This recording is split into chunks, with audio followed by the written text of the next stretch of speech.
पूज्य बेंसुई के रचनामृत 34 भाग 15। विषय निराश न होना। तारीख 24/11/1999।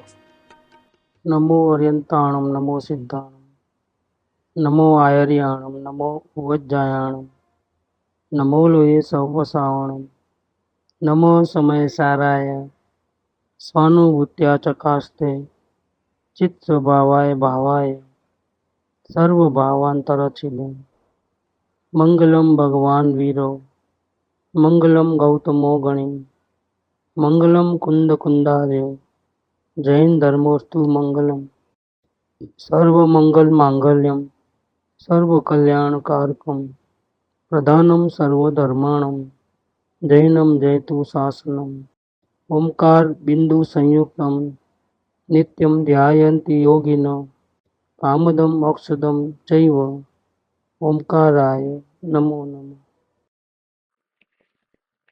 पूज्य बेंसुई के वचनामृत वचनामृत नंबर है 34। मुमुक्षु को प्रथम भूमिका में थोड़ी घबराहट भी होती है,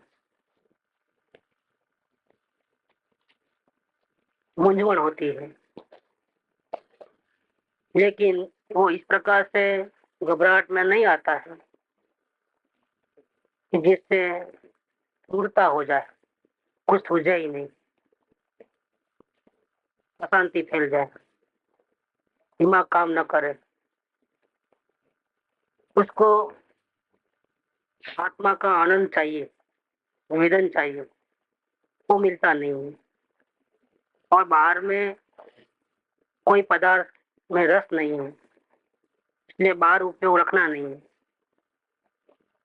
इसीलिए घबराहट तो होगी, मूंझवण तो होगी, लेकिन उसमें से ही, मूंझवण में से ही वो रास्ता ढूंढ निकालता है। जितना पुरुषार्थ करेगा उतना वीर्य अंदर में काम करेगा। आत्मार्थी जबरदस्ती नहीं करता है, कष्ट नहीं करता है तो मुझे अभी कर लेना है, झट झट कर लेना है। अर्थ स्वभाव में काम नहीं आते हैं। मार्ग सहज है। झूठी उतावली करेगा तो प्राप्ति नहीं होगी। ये बात है। वो टाइम फैक्टर सबको लगता है कि आयुष्य का कोई भरोसा नहीं है। देव की आयुष्य निश्चित होती है, लेकिन मनुष्य की आयुष्य निश्चित नहीं है। छोटे युवा यंग उम्र में भी चले जाना होता है, और संयोग की तो इतना तकलीफ रहती है कि जिसके आधार पे बैठे हैं वो आधार ही खिसक जाता है। संयोग ऐसे होता है। तो आगे बढ़ने में बहुत परेशानी होती ही है। और अंदर में तो एकदम उपयोग, अभी जब तक निर्मलता पूरी नहीं आएगी, जब तक अभिप्राय में एक भी गलती होगी, तब तक अंदर में कितनी भी कोशिश करो, आत्मा का अनुभव आने वाला नहीं है। तो पहली भूमिका में वो बातें सुनता है, 6 महीने में हो जाता है, 6 महीने में कर लेना। 6 महीने में अगर नहीं हुआ तो क्या समझ में, कर लेना तो कर लेने का मार्ग नहीं है कुछ, तो कर लेगा। 6 महीने में हो जाता है, कईयों को हुआ है, हकीकत है। लेकिन वो लोगों ने अपने अभिप्राय को क्लियर कर दिया है। जिनको एक दिन में भी हुआ है या 6 महीने में भी हुआ है, तो उनकी अंदर की स्थिति कैसी, तो मुझे मेरे आत्मा के सिवा और कुछ नहीं चाहिए। सारी दुनिया को भूले थे वो। अंदर में अभिप्राय में दुनिया के कोई भी पदार्थ अच्छे बुरे नहीं लगते थे। कोई अच्छा नहीं है, कोई बुरा नहीं है, सब जगत के पदार्थ है। मैं भी एक जगत का पदार्थ हूँ, और अनंत काल से मैं भटक रहा हूँ। मेरी गलती ये है कि मैं दूसरों को अपना मानता हूँ, दूसरों की पंचायती करता हूँ, उसको अच्छा बुरा मानता हूँ, और अपने स्वरूप को मैं भूल गया हूँ। अपना स्वरूप का मुझे पता नहीं है। बस यही गलती के कारण से राग द्वेष होते हैं। राग द्वेष के कारण नए कर्म बंधन होते हैं। और कर्म बंधन होता है तो जब जब इसका उदय आता है उस गति में उसको जाना पड़ता है। ये किसी की भी नहीं चलती है, इंद्र नरेंद्र जिनेंद्र किसी की भी नहीं चलती है। सत्ता के असत्ता के जो भी उदय आते हैं उसको तो इसको भोगना ही पड़ता है। बंधे हुए कर्म तो छूटने वाले नहीं है। और तो किसी को भी तुरंत का हो तो भी उसको भी भोगना ही पड़ता है। महावीर स्वामी का जीव है इसलिए कोई कान में खीला नहीं डालेगा, ऐसा है। तीर्थंकर का जीव है तो और पूरे कर्म जो किए हैं उन्होंने, इसलिए अपने जैन धर्म में जब भी ऐसा प्रसंग की बात करते हैं तो वो बात भी बता देते हैं कि महावीर स्वामी ने पहले कौन से कर्म बांधे थे, कौन से कर्म बांधे थे वो भी बता देते हैं। तो पहले कई वो पहले उन्होंने ऐसी गलती की थी, उसका अभी ये उदय आया और ग्वालियर ने कान में किले ठोके। हाँ, कुछ भी नहीं किया था और तकलीफ आई, ऐसा कभी नहीं होता है। हाँ, ये जरूर है कि वर्तमान में हमने किसी का नहीं बिगाड़ा, सबका भला सोचा,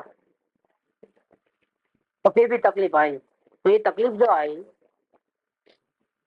हम वो चाहते हैं कि हमने किसी का बुरा नहीं किया है तो हमारा बुरा नहीं होना चाहिए। हमारा एक अभिप्राय बन गया कि हमारा कोई बुरा नहीं करना, भले हमको मान मत दो लेकिन हमारा अपमान भी नहीं करना, हमको भला बुरा नहीं बोलना। और वो हमारा अभिप्राय के अनुसार कार्य नहीं होता है। हमने सबका भला किया है लेकिन वो हमारा बुरा कर सकता है और करता है, तब हमारा माथा ठनक जाता है। ये क्या, तो ये जो हमारा बुरा हुआ वो हमारे किए हुए कर्मों का फल है कि अचानक हो गया है? किए हुए कर्मों का फल है। कई जन्मों पहले जो कुछ भी किया होगा सामने आया है। तो हमारा अभिप्राय झूठा होता है तो हमको बहुत तकलीफ हो जाती है। तो मुमुक्षु को प्रथम भूमिका में तो वो चाहता है वैसा नहीं होता है, मूंझवण होती है। वो चाहता है मुझे आत्मा का दर्शन हो जाए 6 महीने के अंदर, लेकिन वो अभिप्राय नहीं निकाल सकता है। पर पदार्थ में भला बुरा, आग्रह, अपेक्षाएं वो चाहता है। संसार की अपेक्षाएं रह गई अंदर। अब एक भी अपेक्षा अंदर में रही, संसार में रह सकते हो, संसार में अपेक्षा रख करके नहीं रह सकते हो। ये भी अगर रहोगे तो दंड आपको मिलने वाला है। बिना अपेक्षा से रहो, बिना अपेक्षा से कैसे भी रहो, चाहे झोंपड़ी में रहो चाहे महल में रहो, आपके लिए सब बराबर है। और अपेक्षा लेके भी गए तो मंदिर में भी आपको तकलीफ हो जाएगी, मंदिर में भी परिणाम ठीक से नहीं रहेंगे। अगर अपेक्षा रखे तो वहां भी आपका काम नहीं सुधरने वाला है, भक्ति आएगी नहीं, थोड़ी भी अपेक्षा रहेगी। बाहर तो अपेक्षा चलता नहीं है लेकिन अंदर में भी नहीं चलता है। भले ज्ञानी हो गया तो क्या होगा, लेकिन मैं अभी बैठा हूँ, मुझे अनुभव हो जाना चाहिए, नहीं होगा। नहीं, अब तो अपना घर देख लिया है ना, अब तो उसको आसान है ना। लेकिन अपेक्षा लेके बैठे, मैं बैठा हूँ जल्दी जल्दी हो जाए तो अच्छा अनुभव, और कभी दिन होने वाला ही नहीं है। ज्ञानी को नहीं होता है तो दूसरे का तो होने का सवाल नहीं है। जिसने घर नहीं देखा है उसका तो होने का सवाल ही नहीं है। जबरदस्ती करने कराने से होने वाला मार्ग नहीं है, ये समझ का मार्ग है। हमने अनंत काल तक कुछ न कुछ किया है, उल्टा फेरा, हेरा फेरी, उठा पटक और राग द्वेष के कारण हुआ है। बर पदार्थ को अपना मान करके ऐसी गलती की है। वो अंश मात्र भी गलती रहेगी तब तक 6 महीना नहीं, 6 करोड़ साल में भी होने वाला नहीं है। अनंत काल में भी कभी हुआ नहीं है, होगा भी नहीं। अपेक्षा तो छोड़नी ही पड़ती है, अभिप्राय तो बदलना ही पड़ता है। अभिप्राय ऐसा होना चाहिए, दुनिया को जैसा रहना है रहे, मुझे तो मेरा आत्मा ही चाहिए, आत्मा शांति ही चाहिए मुझे, और कुछ नहीं चाहिए। भूखा प्यासा, निर्वस्त्र, निर्धन, एकाकी, झोपड़ी में, जंगल में, फुटपाथ पे रहना मैं तो तैयार हूँ, बिना खाए पिए, लेकिन शांति के बिना मैं नहीं रह सकता। ये अभिप्राय बन जाना चाहिए। ये अभिप्राय जिसका बनता है उसकी सारी गलती निकल जाती है। किसी को 1 घंटे में भी हो जाता है, किसी को 1 दिन में भी होता है, किसी को हफ्ते में हो जाता है, और किसी को 6 महीने में, ज्यादा से ज्यादा 6 महीने में हो जाता है। अब 6 महीने में नहीं होता है तो क्या समझना है? बात आती है ना, 6 महीने में हो ही जाता है, अधिक से अधिक आलसू हो तो भी हो जाता है, लेकिन नहीं हुआ। 12 महीना गुजर गए, 2 साल गुजर गए, 6 साल गुजर गए, अब नहीं हो रहा है। क्या समझना, हम ये कार्य नहीं कर सकते ऐसा समझना। अगर ऐसा अर्थ निकाला तो गड़बड़ हो जाएगा। अब हमारे से नहीं होगा, हमारा काम नहीं है। जो पहले करते थे वही ठीक है, ये हमारे बस की बात नहीं है। ऊपर से तो आसान लगता है लेकिन बहुत टेढ़ा मार्ग है।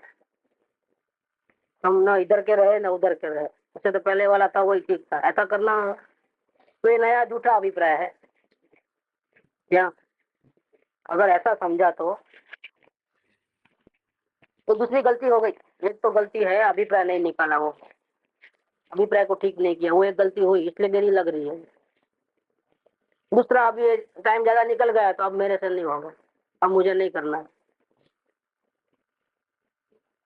तो सत्संग छोड़ देवे, प्रयास छोड़ देवे, अपने को पामर माने, अपने को धिक्कारे, मैं पामर हूँ, मेरा तो भाव गया बेकार, अब मेरा कुछ नहीं हो सकता मेरे से। ऐसे जो परिणाम होते हैं अंदर में, वो सब मूंझवण वाले परिणाम, घबराहट के परिणाम है। वो हिम्मत हार चुका है। तो यहाँ ये बात नहीं है कि मुमुक्षु को प्रथम भूमिका में थोड़ी मूंझवण होती है। जब तक अपने घर नहीं देखेगा, अपने आत्मा का अनुभव नहीं होगा, तब तक उसको बहुत सी ऐसी बातें होगी कि सामने वाला कितना भी सरल करके समझावे, अनुभवी पुरुष, लेकिन हमारे दिमाग में नहीं हो सकती। पहले भी वही कहते थे, आज भी वही कहते हैं, और उसके बाद भी वही कहेंगे, लेकिन पहले समझ में नहीं आती थी। अब थोड़ी थोड़ी समझ में आती है। जितना अपने में डेवलपमेंट होगा, अपने में योग्यता बढ़ेगी, उतना उतना हमको ज्यादा समझ में आएगा। सरल कहते हैं इसलिए समझ में आ जाएगा ऐसा नहीं है, हमारी योग्यता होनी चाहिए। हमने चीज पढ़ी है लेकिन देखना तो हमको है ना। हमारी आंख ही कमजोर है तो कैसे देखेंगे? दूसरों को दिखता है इसलिए हमको दिखता है, ऐसा थोड़ा है। दूसरों को समझ में आता है इसलिए हमको समझ में आएगा, थोड़ा है। हमारे में मलिनता है तो क्या करें? तो हर एक जीव को थोड़ी बहुत तकलीफ तो होती है। ज्ञानी पुरुष जिस पदार्थ को आसानी से कह सकते हैं, जो रास्ता बताते हैं, वो रास्ते पे हम कभी चले नहीं है, उसका हमको पता नहीं, अनंत काल से हम भटक रहे हैं, तो हमको उसका सही अंदाजा नहीं लगता है, अनुभूति भी नहीं है। और ये मार्ग है वो वाणी विकल्प का भी से समझा देवे ऐसा मार्ग तो नहीं है, ये अनुभूति का मार्ग है। तो किसी का अनुभव हमको काम में नहीं आता है। कोई कितना भी, इवन तीर्थंकर की वाणी में भी अगर आत्मा का स्वरूप सुनो तो जल्दी अनुभव होगा ऐसा नहीं। ये हमारी योग्यता के ऊपर आधार रखता है। वहां पर भी योग्य जीव होते हैं, हो पाते हैं। जो योग्य जीव नहीं होते हैं वो तो निषेध भी करते हैं, विरोध भी करते हैं, अंदर में जाहिर में नहीं कर सकते लेकिन अंदर में करते हैं। योग्यता के ऊपर आधारित रखता है कि नहीं, एक ज्ञानी पुरुष की वाणी इसलिए असर नहीं करती है और तीर्थंकर की वाणी होती तो हम कब के गिर जाते हैं। ऐसा नहीं समझना, हमारी गलती हमारी हो रही है। जो ज्ञानी पुरुष कहते हैं वही तीर्थंकर कहते थे, और तीर्थंकर कहे गए हैं वही ज्ञानी पुरुष कह रहे हैं। लेकिन हमारे में कुछ कमी होने से, हमारे ज्ञान में निर्मलता नहीं होने से हमको समझ में नहीं आता है। बार बार गलतियां होते रहती हैं। गलतियां होती है तो घबराहट होती है, जैसा वो बोलते हैं ऐसा हम कर नहीं पाते हैं तो घबराहट हो जाती है। तो प्रथम भूमिका में थोड़ी मूंझवण तो होती है क्या? लेकिन यहाँ बहुत अच्छी बात कही है कि मूंझवण भले होवे लेकिन मूर्खता नहीं आनी चाहिए, मतलब निराश नहीं हो जाना चाहिए। हमारे ज्ञान शक्ति काम करना ही बंद कर दे, सोचना ही बंद कर दे इस विषय में, एकदम बेभान जैसा हो जाए, जैसा करना है कर लो।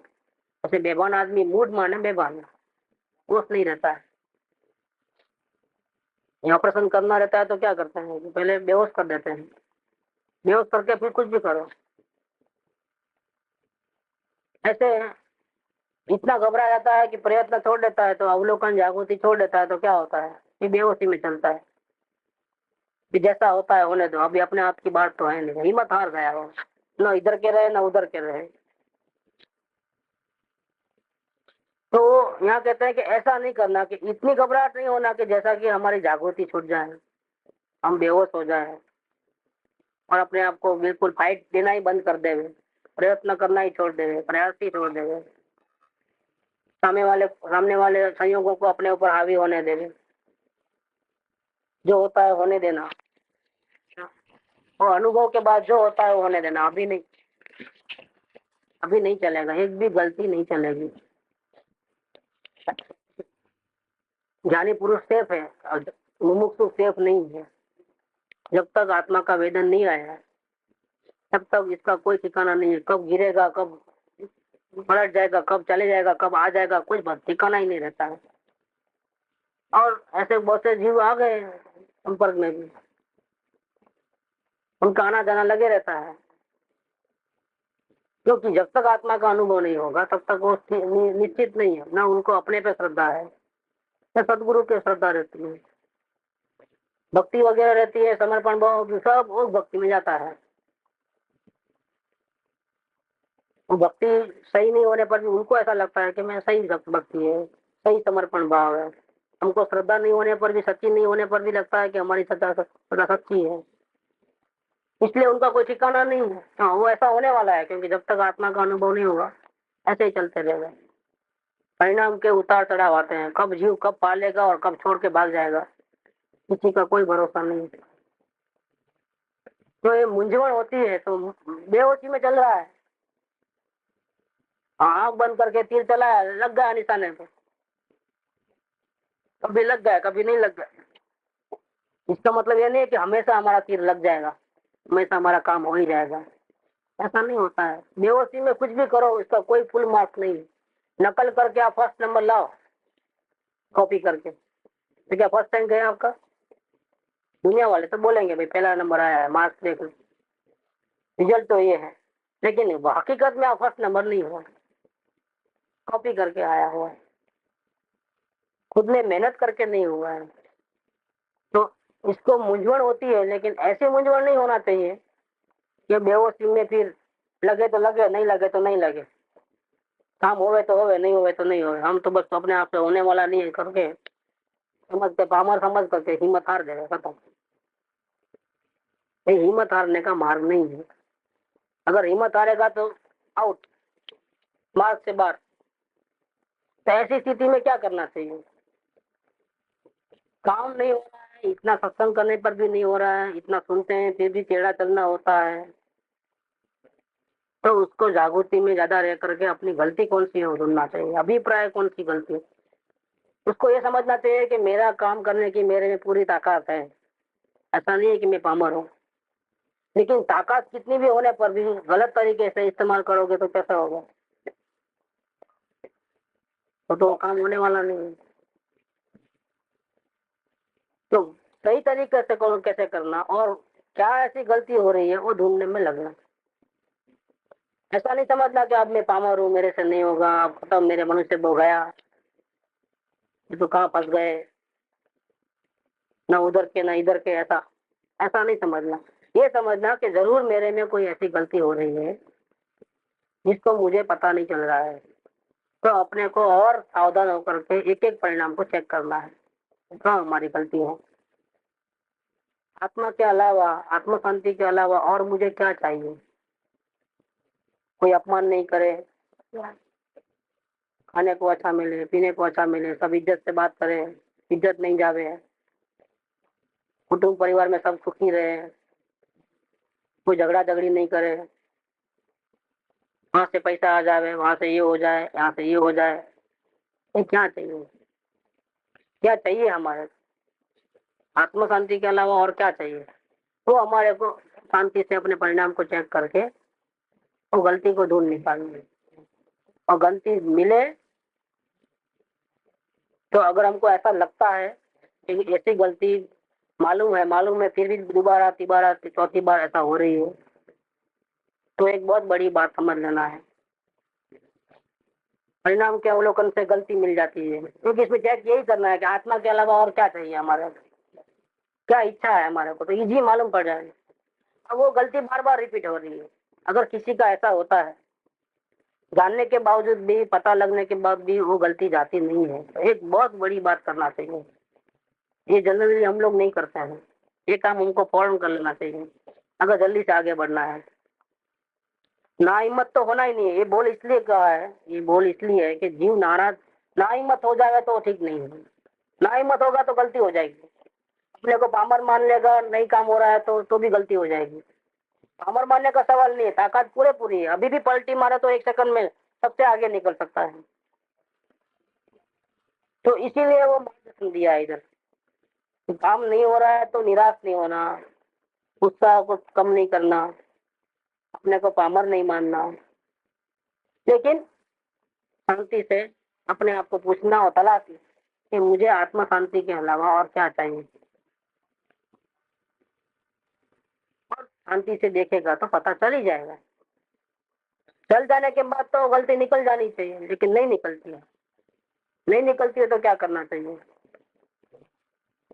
कि ज्ञानी पुरुष के चरणों में निवेदन कर देना चाहिए गिर के कि ये गलती मुझे पता चल गई है, मेरा ये अभिप्राय छूटता नहीं है।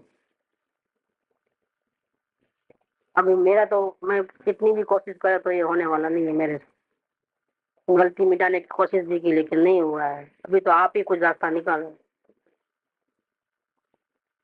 ऐसा करके उस गलती का निवेदन कर देना चाहिए। ये नहीं होता है, ये नहीं होने का कारण क्या है,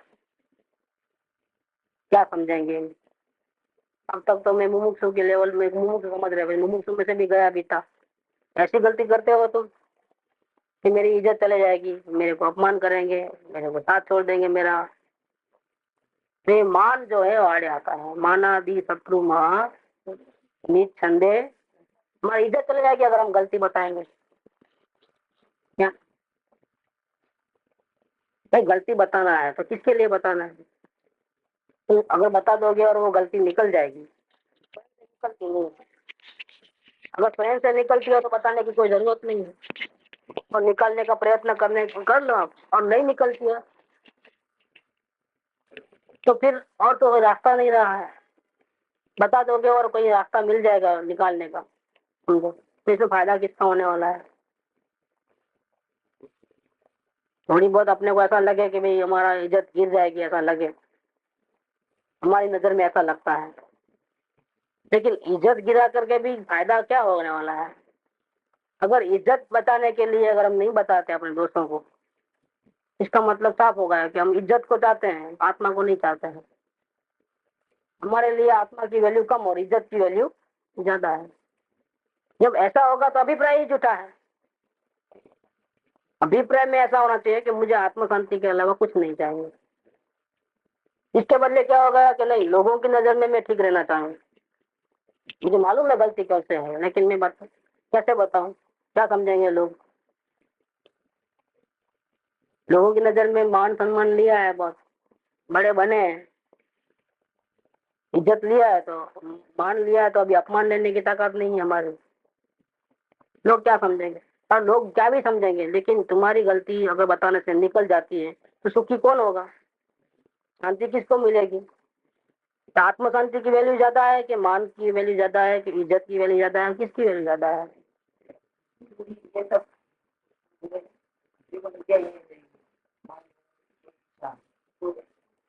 वो तो क्या, ये तो तो फिर क्या बता? वही मैं बोला ना, वो गलती को मालूम तो पड़ गई गलती, पहले तो गलती नहीं मालूम पड़े तब तक तो अवलोकन करना। अगर जल्दी काम नहीं होता है तो ये समझना कि गलती है, लेकिन कौन सी है मुझे नहीं मालूम। तो पहले तो अपने परिणाम को तपास लो। तपास से शांति से भावना लेकर के करोगे तो गलती मालूम पड़ ही जाएगी। तो लंबा चौड़ा देखना नहीं, अपने परिणाम में वही देखना है कि हमको क्या चाहिए, आत्मा चाहिए कि और कुछ चाहिए। फौरन मालूम पड़ता है, दो दो तार जैसी बात है। भावना वाला जी चेक करेगा तो मालूम पड़ेगा, मालूम पड़ने के बाद हटाने का प्रयत्न करेगा, ये गलती नहीं करना है, फिर भी वो गलती होती है। अब क्या करना? मेरे से नहीं निकलेगा करके किसी को बताए बिना यहाँ से छुट्टी ले लेना, मेरे से नहीं होता करके ऐसा कर लेना, तो फिर खत्म, रास्ता ही बंद कर दिया। ये नहीं करना, बल्कि लिखा है इधर कि ऐसी घबराहट में नहीं आ जाना कि हमारी दिमागी काम ना करे। तो इस टाइम में क्या करना है? जो प्रत्येक सदगुरु विराजमान है उसको ये गलती बता देनी कि हमको लगता है कि हमारे को यहाँ बहुत व्यस्त है, कि हमारी ये अपेक्षाएं हैं, हमारा अभिप्राय ये नहीं है। बाकी सब चेक कर लिया करें, दो चार बातें जो है मुझे बहुत तकलीफ करती है, ये छूटता नहीं है। कोशिश कर लिया लेकिन नहीं होता है। तभी इसका क्या करना है, ऐसा निवेदन कर रहे हैं। निवेदन करने से दोष की शक्ति 50% हो जाती है, क्योंकि एक तो दोष है, ऊपर से मान है। तो मान और दोष दोनों मिलकर के दोष की शक्ति को बढ़ा देते हैं। बताने से एक काम आपने कर लिया, कौन सा? अपनी मान को तो उठा के फेंक दिया, कचरा को नहीं डाल दिया। आधी शक्ति हो गई बताने से, ये एक बहुत बड़ा बेनिफिट है। अपनी गलती बता दो ये, तो 50% आपका गलती का जो जोर है ना 50% हो जाएगा। अब जब इतना गिरा है, इतना कम हुआ है, एक बताने से 50% होता है, तो और जो रास्ता मिलेगा अनुभवी पुरुष का, अगर उसका काम करोगे तो बाकी की तो क्या बात है, नहीं जाने की कोई बात नहीं है। सभी आत्मा में बहुत ताकत है। हाँ बोला ना मैं कि अपने दोस्त को परफेक्टली चॉइस रूल करके रख देना कि मेरे से ये गलतियां हो रही हैं। हाँ, तो अभी मान रहता है तो सोचना है, मान मान रहता है, हमारी इज्जत का ख्याल रहता है, हमको किसी की नजर में गिरना नहीं है, ऐसा रहता है हमारा। इसको बोलते हैं मान, कि किसी की नजर में हमको नहीं गिरना, हमको ऊंचाई बन के रहना है। हमारे कॉलर टाइट ही रहने चाहिए, नाक ऊंचा ही रहना चाहिए, नाक कटनी नहीं चाहिए। भाई हमारा ऐसा अभिप्राय रहता है। हम कितने रहता है। हाँ, बताऊँ ऊंची, मियाँ गिरे तो भी टंगड़ी ऊंची। क्या? मैं भले गिर गया हूँ लेकिन मेरे देखो टांग जमीन पे पाँव नहीं है, मेरे टंगड़ी ऊंची। क्या आता है? मियाँ जी गिरे लेकिन टंगड़ी मेरी, मैं गिरा नहीं हूँ। गिरा कब कहा जाएगा? मेरी टंगड़ी में नीचे है, टंगड़ी मेरी ऊंची है, ऐसा रहता है। नीचे नहीं गिरना है। अगर हमारे से गलती हो गई तो हम फौरन क्या करेंगे? हम तो होशियार थे लेकिन उसने वो कराया, ऐसा करके सब जिम्मेदारी किसके ऊपर? दूसरों के ऊपर। हम तो बिल्कुल साफ सीधे हैं। ये सब प्रकार क्यों है? मान के कारण। सत्संग बुरे बन रहे हैं, उसमें हमारा बहुत 90% हमारा रोल रहता है, लेकिन 1% भी अगर कोई निमित्त में भी आ गया ना, 1% में भी उसमें शामिल निमित्त की दृष्टि, तो हम तो ये करेंगे सीधा, वो 1% को पकड़ करके पूरा उसके ऊपर डाल देंगे, तुमने किया बोल के हुआ। हम तो ऐसा करना चाहते नहीं थे, हमारा कोई ऐसा अभिप्राय नहीं था। 90% हमारा रोल रहता है। अगर हम सही में अपने परिणाम का देखेंगे, जांच करेंगे, तो उसकी गलती कम होगी और हमारी गलती ज्यादा होगी, यहाँ तक कि 90% भी होगी। लेकिन हम वो नहीं, हमारा हमारा को क्या है, पैसे भी करके हमारी इज्जत को सेव करना है, अपने को बाहर निकाल देना है सेफ साइड में, और दोष दूसरे पे डाल देना है। ये हमारी जीव की आदत रहती है। तो ये जो मान है, मानाधिक शत्रु महा, ये शत्रु बहुत जबरदस्त है। प्रभुपाद ने लिखा है कि अगर इस दुनिया में मान नहीं होता, जगत में मान ना हो तो यहाँ मौत है। ये मनुष्य गति में सभी को मान देता है। क्या? जब जूते पड़ते हैं नरक में तो वो तो से पढ़ लेता है, कितना भी तुम का हो। क्या? मनुष्य गति में चक्रवर्ती होगा, लेकिन नरक में गया और मार पड़ती है ना, जब उसको सब याद दिलाते हैं ना, भैया माफ करो, गलती कर गई, मैं दोबारा नहीं करूंगा। चक्रवर्ती था वो, एक खंड का अधिपति था, लेकिन जूते पड़ते हैं तो क्या, प्लीज करके पैरों में गिर जाता है, वहां मान नहीं है। क्या? लेकिन मनुष्य गति में झोपड़पट्टी में रहता होगा ना तो भी नहीं, देखो क्लास वाले को एक गाली दे के देखना भी क्या होता है, देखना क्या होता है। आप गाली नहीं दे सकते, और नीचे क्लास वाले हैं, लेकिन उन्होंने, उनका मान इतना जबरदस्त रहता है कि आप उनको गाली नहीं दे सकते। गाली दिया तो 50 लोग मिल करके आकर के आपको बराबर दो पट देंगे, आप नहीं दे सकते। उनको कोई शर्म नहीं आएगी, जाना ही पसंद है, लेकिन वो आपको गाली नहीं सुनेंगे। आपसे अनजाने में भी कोई गलती हो गई और वो उठा के झापट मार देगा, आप कुछ भी नहीं कर सकते। करने गए तो देख पीछे लोग रहते हैं, कोई ढोल की आ गए, जोर जोर से तमाचा खींच के मार लिया। और उनकी जो पर्सनालिटी रहती है वो बैकवर्ड क्लास वाले की जो रहती है वो तो अपने से थोड़ा नीचे ही रहती है समझो। और अपने को तो हम तो कुछ है करके मान बैठते हैं। एक 2 कौड़ी का लड़का हमको थप्पड़ मार दिया करके उसने और एक मार दिया सामने। और फिर इसका नतीजा जो निकला है ना वो बहुत खराब निकला है। पूरी टोली आ गई,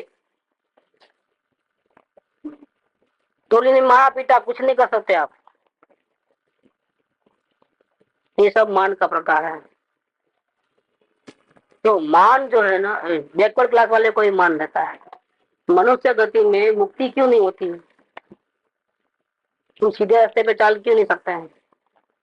इज्जत का बहुत बड़ा डर रहता है, ईगो प्रॉब्लम रहता है। सबकी नजर में अच्छा रहने का जो भाव है वो सबसे बड़ा दुश्मन है। हम अभी भी आत्म कल्याण कर सकते हैं, 1 सेकंड में कर सकते हैं, लेकिन हमारी बुद्धि कोई काम में नहीं आती है, हमारा समर्पण भाव कोई काम का नहीं रहा, हमारी भक्ति कोई काम की नहीं रही, समझ बाजू पे रह गई और मान जीत गया। क्या जीता? इसमें आता है, आगे आएगा। बाहुबली भगवान सब जीत गए लड़ाई में तो भरत चक्रवर्ती, लेकिन फिर वैराग्य आ गए उसी टाइम में, नहीं चाहिए करके वो निकल गए। वहीं लड़ाई के मैदान में ही दीक्षा ले ली, केस क्लोज कर दिया। जो मुट्ठी उन्होंने भाई को मारने के लिए उठाई थी वही मुट्ठी से पूरे केस क्लोज करके नग्न दिगंबर होकर के जंगल में चले गए। हिलना नहीं डुलना नहीं, एक ही जगह पे बैठ करके साधना की, आत्म साधु। आहार लेने को भी नहीं गए, शास्त्र लिखने का विकल्प भी नहीं, किसी को समझाने का विकल्प नहीं, आंख खोलने का सवाल नहीं। बहुत देर से खड़ा हूं तो थोड़ा बैठ के करो, वो भी नहीं, खड़गासन में ही। भूख प्यास ठंडी गर्मी जो भी आवे, यहाँ तक कि वो सर्पों ने उनका मतलब बना दिया था मिट्टी का ढेर और घर बना दिया था, वनस्पति लपट गई पूरी। उनको खंबा समझ करके वो बेल आती है ना वो भी लपट गई। 1 साल तक हिले नहीं, उपयोग आत्मा में लगाने की कोशिश की, इतनी जबरदस्त साधना की, लेकिन केवल ज्ञान क्यों नहीं हुआ 1 साल तक? क्या भाई तो मुनि आते 3 कथाएं की चौकड़ी क्या, दिन में हजारों बार निर्विकल्प अवस्था में जाने वाले ऐसे महामुनि आते हैं। इसके बावजूद भी केवल ज्ञान क्यों नहीं हुआ? अनंत अनुमन्य का मान नहीं था, प्रत्याख्यान का नहीं था, अप्रत्याख्यान का नहीं था,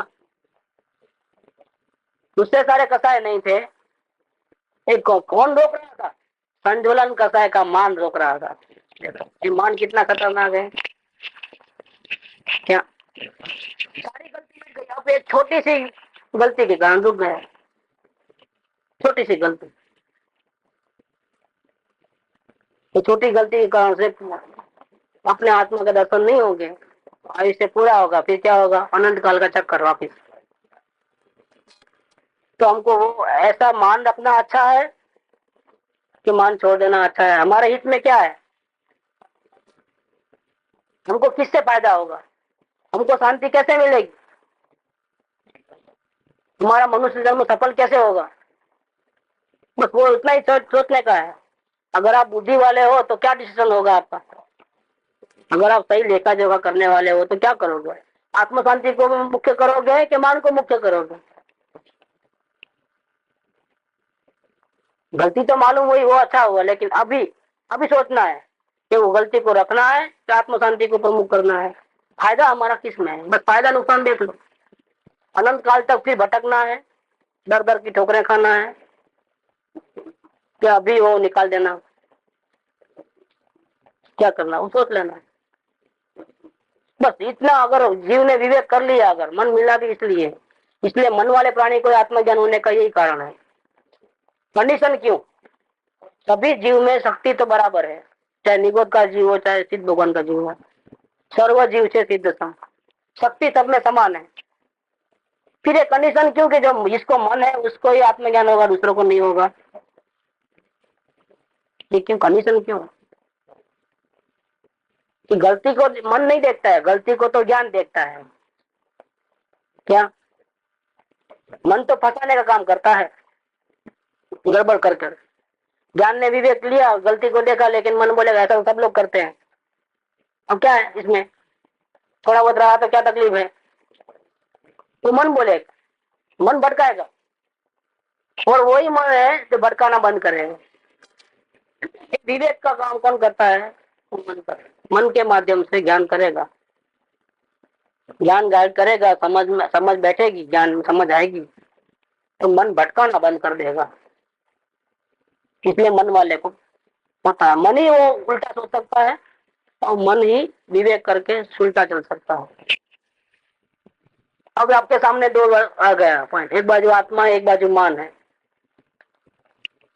क्या करना है? खुद डिसीजन नहीं लेते हैं तो क्या करना? मानादि शत्रु महा छंदे न मराय, जाता सदगुरु शरण में। तो प्रयास है जा, अगर सदगुरु की शरण में जाओगे तो ईमान खत्म हो जाएगा। बाहुबली जैसे मुनिया का मान दिया, उनको हैरान किया, ईमान बहुत खतरनाक है, तो मान को निकालने के लिए अगर हमारे बस की बात नहीं है तो क्या करना? सदगुरु के शरण में रख दो अपना साथ, तन से, मन से, धन से, सबसे। गुरुदेव कियान स्वात्म बसे, सब कारज सिद्ध बने अपनो, अमृत पावही प्रेम बनो। एक ही मार्ग है, और कोई मार्ग नहीं है। ये अनंत प्रकार थी साधन रहित हूँ, नहीं एक सदगुण पर मुख बताओ, केवल करुणा मूर्ति छो, दीन बंधु दीनानाथ, पापी परम अनाथ छू, प्रभु प्रभु जी है। तो ऐसे शरण में आ गया तो काम हो जाता है, क्योंकि वो आपको विवेक करना सिखा देते हैं। हमारे में कमी किस बात की रहती है? विवेक की रहती है। हम मोह के कारण से आत्म शांति से भी ज्यादा इज्जत को प्रमुखता देते हैं। मेरा कुछ नाम, मेरा प्रतिष्ठा, मेरा ये ऐसा, ये मोह है। ये मोह के कारण अंधे होकर के, मोह से अंध होकर के क्या करते हैं? आत्मा की कोई वैल्यू नहीं, और ये प्रतिष्ठा की, इज्जत आबरू की, अपने नाक की वैल्यू रहती है। इसके कारण से हमारा विवेक खत्म हो जाता है, हम सही सोच नहीं सकते हैं। सदगुरु क्या काम करते हैं? सदगुरु आपको नुकसान बता देते हैं कि ऐसा चलोगे तो ये होगा, ऐसा चलोगे तो ये होगा। अभी आपका सब क्या करना है, आपको उसका हिसाब किताब क्या होता है वो समझा देते हैं। जो आप मोह के कारण से आप स्वयं भी पढ़े हो, लिखे हो, लेकिन मोह की बलवानता होने से, मोह ज्यादा होने से, समझते हुए भी आप उसका अमलीकरण नहीं कर पाते हो। और सदगुरु के शरण में जाने से, उनको बता देने से आप अमलीकरण में आने की योग्यता रख सकते हो। क्योंकि यहाँ बोलने से ही 50% कम हो गया। अपने दोस्त को अभी तो निकला नहीं है, अभी तो है, लेकिन बोलने मात्र से 50% तो खलास हो गया, उसकी ताकत ही खत्म हो गई, क्योंकि उसमें से मान चले गए। मान था उसको प्रोटेक्ट करता था, दोस्त को। तो गलती करे, ऊपर से उसको प्रोटेक्ट कौन करता था? इसका रक्षण कौन करता था? गलती को निकलने कौन नहीं देता था? अपना नाम, प्रतिष्ठा। वो तो शरण में जाते ही प्रतिष्ठा का मामला गया। तो अभी दोस्त क्या हो गए? दोस्त के आगे जो सुरक्षा कवच था, जो बख्तर था मान का, वो खत्म हो गया। बस अब आसान हो जाएगा। अब तो सदगुरु की बात सुनो तो 1 सेकंड के अंदर दोस्त को निकाल सकते हैं, थोड़े से प्रयत्न मात्र, अल्प प्रयास से जाए, इतना इजी है। तो यहाँ कहते हैं कि मुमुक्षु जी को प्रथम भूमिका में थोड़ी मूंझवण भी होती है, लेकिन वो ऐसी मूंझवण नहीं करे कि जिससे मूर्ता हो जाए, विवेक हो जाए। उसको सुख का वेदन चाहिए, तो वो मिलता नहीं है। क्यों नहीं मिलता है? 6 महीने सत्संग करता है, मिलता नहीं है। क्यों नहीं मिलता है? शक्ति नहीं है? शक्ति तो है, तो क्यों नहीं मिलता है? अभिप्राय की गलती नहीं निकलती है, कुछ ऐसी गलती रह गई जिसके कारण से नहीं मिलता है। और बाहर रहना पोसाता नहीं, उदासीनता भी आई है मुमुक्षु जी को। ऐसा भी नहीं है कि डूबना है, बाहर रहना पोसाता नहीं है कि वो मुमुक्षु तो है, उसने अवलोकन तो किया है, उसको भटकना तो नहीं है। चल जाएगा, भले न गया मनुष्य को, ऐसा तो नहीं है जी, लेकिन मिलता नहीं है। भटकना भी नहीं है, आत्मा मिलता भी नहीं है, ऐसी पोजिशन में है ये। कैसी होती है? अगर अज्ञानी होता है तो बाद में मजा आती है, तो उसका तो कोई सवाल नहीं है। उसको कोई सवाल नहीं। मूंझवण किसको होती है? जिसको संसार में फंसना नहीं है, डूबना नहीं है, और फिर भी अपना आत्मा नहीं मिलता है। प्रयत्न करने के बाद भी नहीं मिलता है, सत्संग करने के बाद भी नहीं मिलता है, और समय चला गया है। 6 महीना करके 2 साल 3 साल 4 साल भी हो गए। अब क्या करें? तो उसको ऐसा होता है कि क्या करना, किधर जाना, क्या करना, करना नहीं करना, आगे बढ़ना, कैसे बढ़ना। तो अंदर में तकलीफ भी होती है और रास्ता भी नहीं मिलता है। तो બહાર રહેવું પોસાતું નથી, માથે મૂંઝવણ થાય, પણ મૂંઝવણમાંથી તે માર્ગ શોધી લે છે। માર્ગ શોધી લે છે એટલે શું?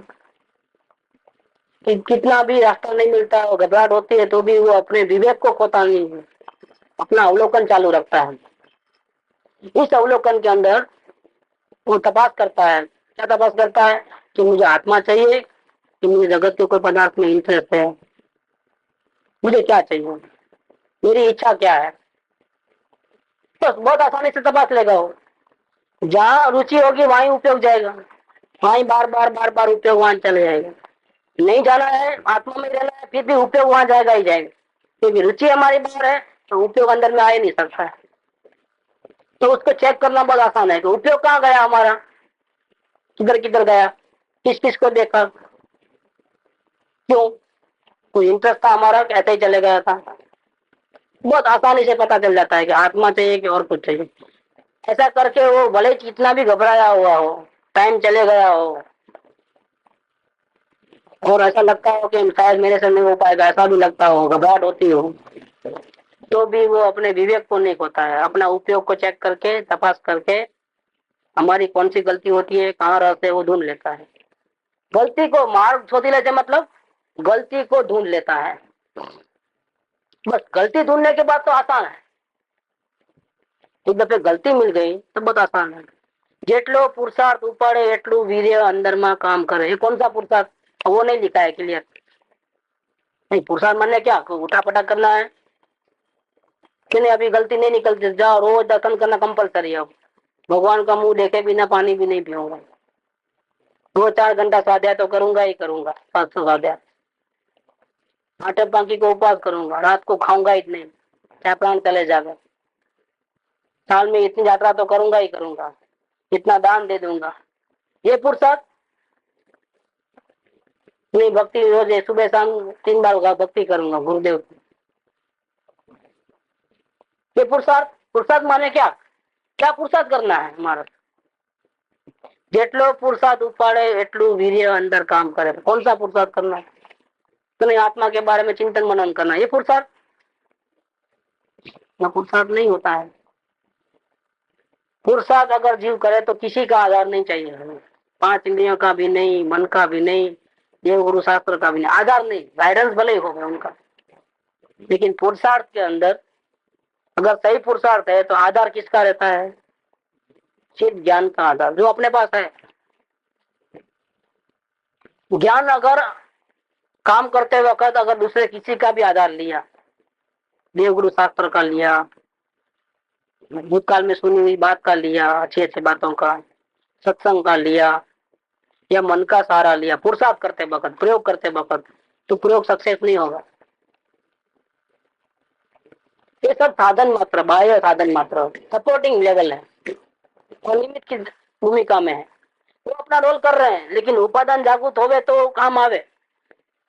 जैसे मेरवन में ताकत है कि अगर वो दूध में डाला जाए तो दही बन सकता है, वो निमित्त है, वो निमित्त में उतनी ताकत है। लेकिन दूध में डालेगा तो दही होगी कि पानी में डालेगा तो मेरवन में निमित्त में वो ताकत है, लेकिन उपादान में तो योग्यता होनी चाहिए ना। उपादान में दूध की जगह पानी लेके आए तो उसमें डालो, आप 1 नहीं 10 चमची डालो तो भी नहीं होने वाला है। गलती किसकी? सत्संग की गलती नहीं है, देवगुरु शास्त्र की गलती नहीं है। गलती किसकी रही? हमारी गलती, हम योग्यता में नहीं है। तो ये पुरुषार्थ करते वक्त अपने ज्ञान के अलावा अगर किसी का भी आधार लिया तो वो पुरुषार्थ नहीं होता है। उसमें स्वाधीनता नहीं है, उसमें पराधीनता है। जिसकी शुरुआत ही पराधीनता से हुई है उसका एंड भी स्वाधीनता से कभी नहीं होता है। मुक्ति माने क्या? स्वाधीनता। एक अंश मात्र भी किसी की गुलामी नहीं और पूर्ण सुख मिले, उसका नाम मुक्ति। शुरुआत ही पराधीनता से हुई है तो एंड कैसे होगा स्वाधीनता में? क्योंकि वेरी बिगिनिंग से हमको स्वाधीनता से चलना है। ज्ञान अपने आप में सक्षम है। ज्ञान सिर्फ अपने करके अगर पुरुषार्थ करेगा, गलती को देखना मात्र करेगा, गलती को हटाना नहीं है। तो हम यार गलती की, अभी क्या करना? हटा तो पुरुषार्थ गया, तो पुरुषार्थ उल्टा हो गया। हटा तो सकते ही नहीं। हटाने में तो भी मन का आधार लिया कि वो गलती हुई थी तो याद किया और फिर हटाने का नया काम किया। तो वो गलती तो है नहीं, हटाते वक्त वो गलती रहती नहीं। गलती तो एक समय पहले हुई है। जब हटाने का भाव आया तब तो गलती नहीं थी, तो किसको हटाओगे? किसको भी नहीं हटाओगे, अपना सुख को हटाओगे आप क्या? अगर राग को हटाने जाएगा, पहले ही बोल में आ गया ना, ऊपर के बोल में, राग को हटाने जाएगा तो तू खिसक जाएगा, तेरी शांति भंग हो जाएगी और फिर भी गलती तो निकलने वाली नहीं। पानी में लकड़ी मार के दोनों को अलग कर दो तो पत्थर का टुकड़ा थोड़ा है कि दो टुकड़े हो जाएंगे। कुछ नहीं, अलग करना है मेरे को, यहाँ का पानी इधर, एक यहाँ का पानी इधर कर देना है। तो करो भाई, मेहनत कितना करना है, वो होने वाला नहीं है।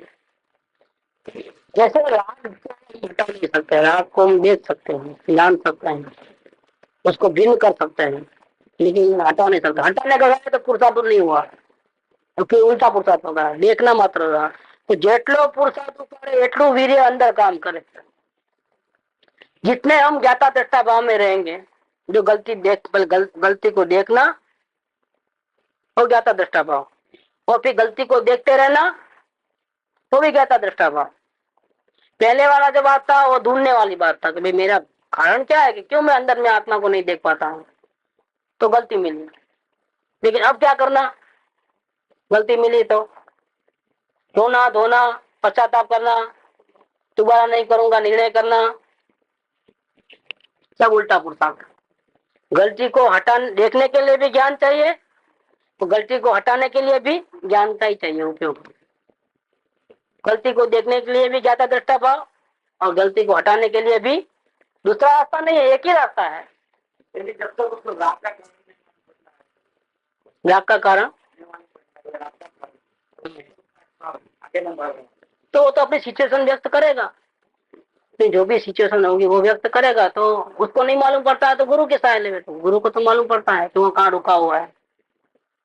जैसे कोई दुखी होकर के आता है, भाई क्यों दुखी हो, तो ऐसा ऐसा ऐसा ऐसा हो रहा है, तो ऐसा ऐसा जो हो रहा है उससे जो दुख होता है इसके पीछे उस पर से भाव उसके ख्याल में आ जाते हैं, इसका अभिप्राय क्या है। ये छोटी सी घटना बनी और बहुत दुखी हो रहा है और वो क्या आता है जब, तो इस पर से गुरु वो उसको ऐसा मालूम लगता है, उसको ऐसा लगता है दुखी होने वाले जीव को कि ऐसा ही प्रसंग बना इसलिए मैं दुखी हो रही हूँ। लेकिन गुरु को क्या मालूम लगता है कि वो प्रसंग बना इसलिए दुखी नहीं है, वो अपने मोह के कारण, वो अपने अपेक्षा के कारण दुखी हुआ। गुरु का दूसरा कारण मिलता है, तो खुद को नहीं मालूम पड़ता है, लेकिन निवेदन करने से तो गुरु समझ आते हैं कि कौन सी गलती एग्जैक्ट हुई है और उसको कैसे निकालना।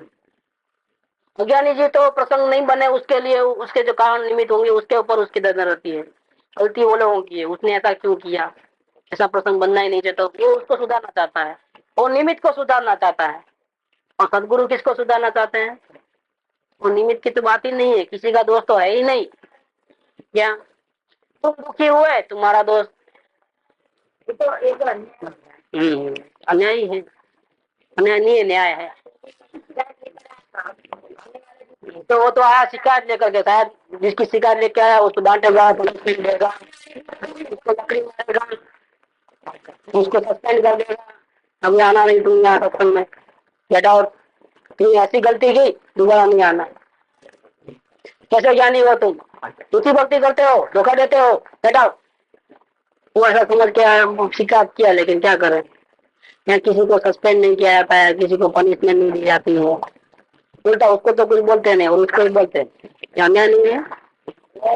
क्या है उसको तारीफ करते हो। गलती ज्यादा और ज्यादा गलती करेगा। जो शिकायत लेके आया उसको सर पे डंडा मारना, ये ऐसे कैसे गुरु है? समझते नहीं कुछ बात को, हमको समझते कि उसको डंडा मारेंगे तो ये हमारे को डंडा मारते हैं। वो तो महेंद्र भाई को ऐसा ही हुआ था। तो 40 लोगों का दोष नहीं है, अभी तो आपको हैरान कर रहे हैं, कल के दिन तो वो आपको लकड़ी लेके मारेंगे मेरी नजर के सामने, और आप मेरे को बोलोगे समझाओ उनको कुछ, मेरे को मत मारो, तो मैं बोलूंगा मैं उनको नहीं समझाऊंगा, मैं तुम्हारा कोई बोलूंगा, किसी को नहीं बोलूंगा कि लकड़ी मत मारो, क्योंकि दोस्त तो सब तुम्हारा है। उसका तो सब फिर गया महेंद्र भाई का, 2 दिन तो सोए नहीं। कि मेरा कैसे गलती हो सकती? मैं बिल्कुल सीधा साधा अंधा आदमी, दिख भी नहीं सकता। जिससे व्यवहार विचार है, ये क्या हो गया है? उल्टा मेरी गलती, तो मैं आपको डाकू लगता हूँ, लुटेरा लगता हूँ। उसको दिल में ऐसा ख्याल आ गया कि जैसे मैं भाइयों ने कोई जासूस रख दिया है कि बेचन भाई अब मेरा उपकार करने वाले नहीं है, ये भाइयों का जासूस है कोई। तो भाइयों के बारे में मैं क्या सोचता हूँ वो सब मेरे मुंह से निकलवा ली 2 घंटे तक कुछ कुछ करके। अब तो खलास, अब तो हाँ भया। अब तो भाइयों को मालूम नहीं था कि मैं भाइयों के बारे में क्या सोचता था, अब तो पूरा मालूम हो गया। निश्चय व्यवहार में, निश्चय व्यवहार में मतलब क्या?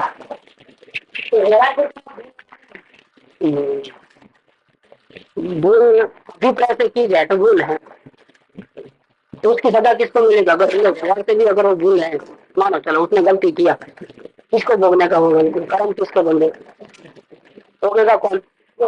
आप फिर तक बड़े परेशान हो रहे हैं। तो अगर चलो व्यवहार से उसने व्यवहार से क्या निश्चय से गलती की, वो अज्ञानी हो गया वापिस। वास्तव में उसने अभिप्राय पूर्वक गलती की, क्या कानून सब तोड़ दिया। तो कर्म किसके बंधे? तुम्हारे के उनके? बंधन कौन किसको होगा और भोगेगा कौन?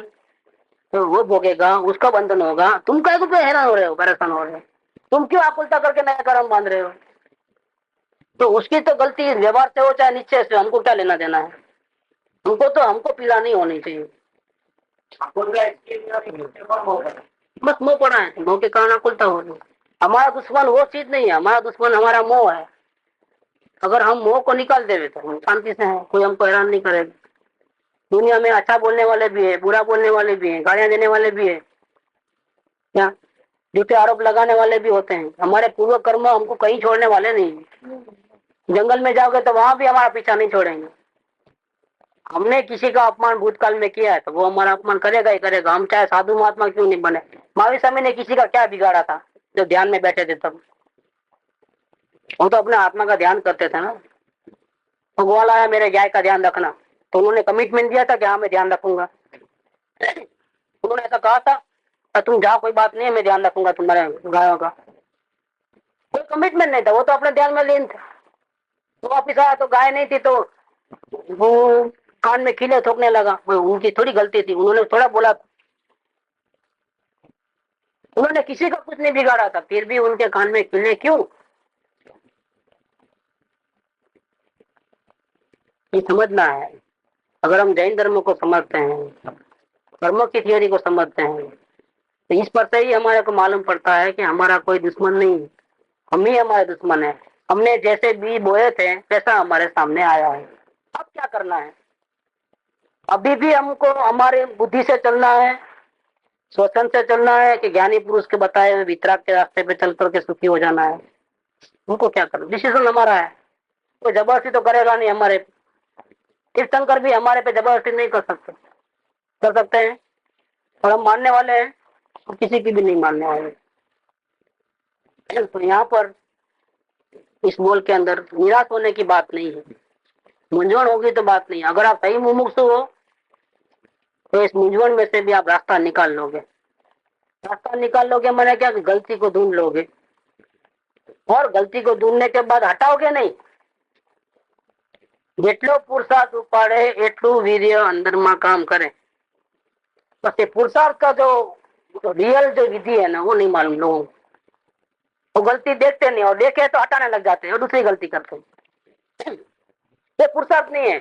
गलती को देखने में ज्ञान काम आया, तो गलती को हटाने में भी ज्ञान का ही सहारा ले।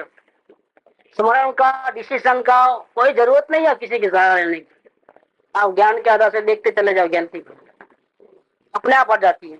जितना वो देखने जानने का पुरुषार्थ करेगा उतना अंदर आत्मा का वीर्य काम करेगा। अगर आप यहाँ देखने जानने के बदले हटाने गए तो गलती निकलेगी नहीं और आप दुखी हो जाओगे, और सिर्फ देखने जानने रहोगे, पुरुषार्थ सही करोगे तो गलती भी निकल जाएगी और शांति भी मिलेगी, क्योंकि सही वीर्य काम कर रहा है। जितना पुरुषार्थ करेगा उतना वीर्य अंदर में काम करेगा। आत्मार्थी जीव अर्थ नहीं करता है कि मुझे झट झट करना है, वो तो सिर्फ पुरुषार्थ करता है, जानना देखना चाहिए, क्योंकि स्वभाव में हट काम में नहीं आती। ऐसा कोई मंत्र नहीं है कि अभी 1 घंटे में हो जाएगा। अगर आपकी ज्ञान शक्ति का आप सहारा लोगे तो आधे घंटे में भी हो जाएगा। और ज्ञान का सहारा नहीं लेते हो, ज्ञान का अभ्यास नहीं करते हो, तो कोई ऊपर से किसी के आशीर्वाद, एक सत्संग या शास्त्र, वो कोई आपको हेल्प करके नहीं करा सकते आप। हर स्वभाव में काम में नहीं आता है। मार्ग सहज है, नेचुरल है, अपने आप होने वाला है। झूठी उतावली से कार्य नहीं होता है। नेचुरल माने क्या? जैसे गर्भ से जन्म का समय जो नेचुरल है, क्या उसी हिसाब से बीज में से पौधा होता है तो नेचुरल है, उसको जल्दी जल्दी कुछ नहीं कर सकते आप। गुटली बार बोया तो अभी का अभी आम मिल जाएगा, ऐसा नहीं, नेचुरल है। नेचुरल कोर्स में जब वो होगा अभी होगा। ऐसे जल्दबाजी से काम नहीं होता है। नेचुरल प्रोसेस सही होगा तो काम होगा। तो आप ज्ञाता दृष्टा भाव में रहोगे तो नेचुरल है। नेचुरल इसलिए है कि उसमें किसी का सहारा नहीं है, स्वयं की शक्ति का आधार लेकर के आप डेवलपमेंट करते हो। शुरुआत में कमजोरी रहती है, बाद में डेवलप होके होके बलवान होते होते होते कार्य हो जाता है। ज्ञान शक्ति को डेवलप करो, तो ऐसा सही पुरुषार्थ करोगे तो कार्य हो जाएगा। लेकिन निराश होने की कोई सवाल नहीं है। इतना टाइम चले गया, इतना ऊपर चढ़ा हो गया, अब क्या करें? नहीं, घबराने की कोई जरूरत नहीं है। अगर सच्चे मुमुक्षु हो तो सही कार्य करो, जरूर सफलता मिलेगी। ये बात सुख धाम अनंत सुसंत चही, दिन रात रहे तद ध्यान मही। प्रशांति अनंत सुधामय जे,